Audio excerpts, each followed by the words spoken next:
মোটু পাতলু নাকি মারা গেছে এই খবর জেনে কাঁদছে পুরো বিশ্ব। কার্টুন চরিত্র কিভাবে মারা যায় মাথায় ঘুরছে এই একটাই প্রশ্ন। মোটুর ভুঁড়ি ঝুলানো হাসি আর বিপদে পড়লে খাবারের নেশা। পাতলুর চিকন শরীর কিন্তু মগজটা ছিল একদমই খাসা। মাঝখানে আসতো ডক্টর ঝটকা, আজব সব আবিষ্কারের মেলা।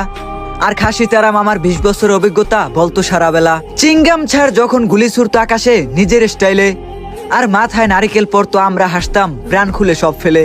জন ডন আর তার চেলারা যখন করতো শয়তানি বুদ্ধিয়াটা, মোটু পাতলুর ওই বন্ধুদের কাছে তারাই শেষে খেত বড় এক জাটা। মনে পড়ে সেই দিনগুলোর কথা যখন স্কুলের ছুটির ঘন্টা বাজতো, ব্যাগটা কাঁধে ঝুলিয়ে দৌড় দিতাম, মনটা শুধু দোকানেই থাকতো।